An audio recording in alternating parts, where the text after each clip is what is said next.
Hey guys, welcome to another video. Today we are tackling Kraken. Kraken is an A commander released in the Heart or Iron Heart booster, or just if you're lucky in release 10 or release more events. That's the only way to get him is or the little A icon items that you can release an A commander with. So Kraken is a walker commander, but he's unique in the sense that he's kind of like of the Grievous era, where he works with all soldiers. You see his abilities there, all soldiers, all soldiers. But his awakening is a walker awakening, so only walkers can trigger that awakening. So if you do want to go far with Kraken, which I don't recommend, just remember that the end game he is going to be eventually a walker one day. And if you do start pouring magazines into him, just know that it takes a very long time to get him to S class, so you won't be getting those back for a long time. So at best right now, I think he's kind of a farming commander.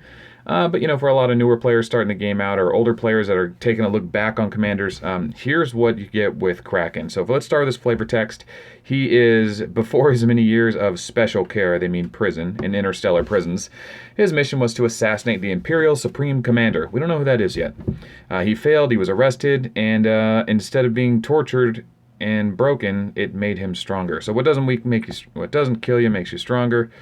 And that's his deal. So as far as Kraken's concerned, he is meant to be played as an offensive commander. His 40% skill, it says 44 and 22. It's because I have the Armageddon Hall on. That gives 10% increased chance of triggering skills, but normally it's 20-40. His 20% skill is all soldiers attack increases 15% until the next action. This only affects slot 1, or the slot that triggers it. Total Awakening is all soldiers have a 40% chance to trigger, and then all soldiers gain attack and defense. So attack increases 10%, defense increases 10%. And this lands on all your troops. And I believe this ability can stack. It doesn't say can stack, but I got a replay that kind of warrants that that's something you can safely assume. So when I did the replay originally, I was at 15, and I couldn't get a better awakening when I got to level 20 on this skill. So I'm going to show you those, and then here's his gear. I basically just stacked him with 3 big damage items, right? And then there's some tier suppression that really takes it over the top. So yeah, when we do our base hits here, you're going to be seeing that they're hitting for pretty much a solid 1 million, and they are critting. And there is a standard deviation in the game's dice roll mechanic of damage, and it seems to be about 15 to 20%. So unfortunately, the numbers aren't perfect when it comes to damage, but you get a really good idea of what it is. So in the replays, we're going to be fighting a level 12 monster, and the first one, what we're going to show is that the base damage, and then what the skills do. So the first skill is going to be increasing. Oh, so here's our raw damage against the monster, right? So about 1 million. That's actually a 1.1 million. That's pretty high. So here's a stimulant. It's just that one slot. It does increase its damage. Was it 10% or 15%? Yeah. Anyway, that's 1.25 million. That was actually a pretty hard one. This one should be exactly the same, 1.25 million, but it's not. It's 1.17, so a little deviation there, not too far off. And then the rest of the replay we don't care about, because we aren't looking at the back troops. We're just looking at the front 3, just for the sake of the math. So people that are, looking at this data, going, okay, this is what I can gather from it. It's always the same troops, the same gear, the same monster against the same enemy. So we have a baseline there. In the next replay, we are going to see our first stack of his group skill, the Total Awakening. So everyone's attack and defense gets buffed. We should see a 10% increase in damage. So instead of 1 million, we should see 1.1 or somewhere around there. So 1.12, that's pretty close. And what's important, well, let's before we get to that. So yeah, so we got a mini nuke here. We're going to take some damage. That's a guaranteed hit. Here comes a second Total Awakening. We're going to increase damage again by another 10%. And it should be 1.10, but it's 1.2. So instead of 1.10, it's 1.2. So that's why I think it stacks. Here's the third Total Awakening. This should be 1.1, 1.2 if it doesn't stack, but if it does stack, 1.3. So in each hit, it's 1.1, 1.2, 1.3 million, right? So I'm pretty sure this ability does stack. It doesn't say it does, but I think it does. But even then, at level 50, it's still a 50% increased damage. So instead of hitting for 1 million, he'd be hitting for 1.5 million, which is okay, but not necessarily that great.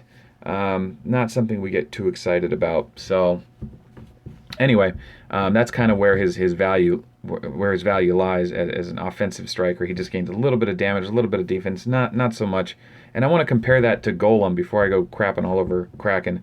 I want to compare to what Golem does in the same exact gear against the same exact monster with the same exact troops. So in this one, you'll see Relentless Bombardment goes off, so that's bonus damage for that attack. So it should be 1 million. Instead, we got 1.2 million. Okay, so pretty solid. Same as Golem's first skill in that regard. Here comes an Awakening, but you can ignore that. The base damage there was 1.2 million. That was pretty high for a base hit. And then in this one, I think, yeah, it's another Awakening, but you can see the base damage is 1.07 million, so a little over a million there, nothing under a million yet, so that's pretty much the solid base hit for him.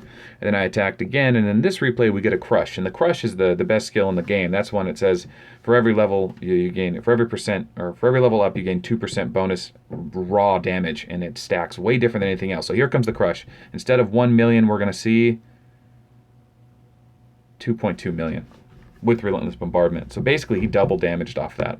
Just Crush alone. So if you're wondering how Golem compares to all these other commanders, I set Golem as the baseline to compare him to everyone else. Here comes another Crush, 2.25 million.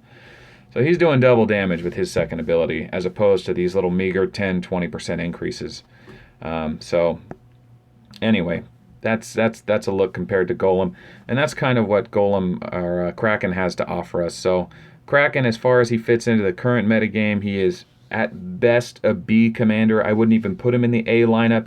It's nice that he's got this multi-troop functionality for if you're running farming commanders, even though I don't recommend using him for farming commanders on a main account. He's got these skills. Maruko's got him. Grievous has got him. Albert's got him.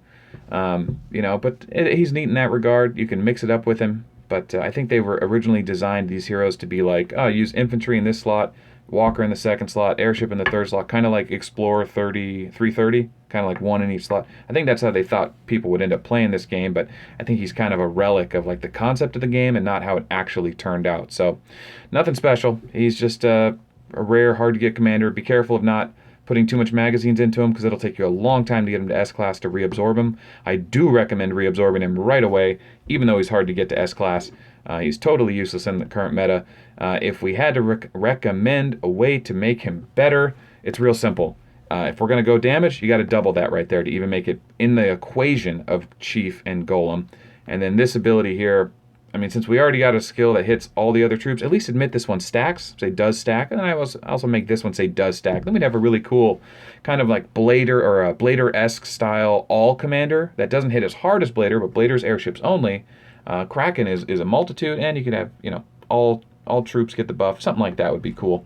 But the devs aren't taking our advice yet on reworking commanders yet, so that's all just hypothetical. But anyway, thanks for watching the video. If you haven't already, if you have any questions, subscribe. If you have any questions, hit up the comments in the section below. If you want to introduce yourself to our little small community, just do it in the comments below. We can add you to the line group. If you haven't started watching a lot of these Melt videos, you can see that there's a great Golem video that explains why I use him as a baseline. If you want to get caught up, start in the playlist. This video should be in a playlist with 40 plus other videos at the time of making this. So thanks for watching. We'll see you on the next one.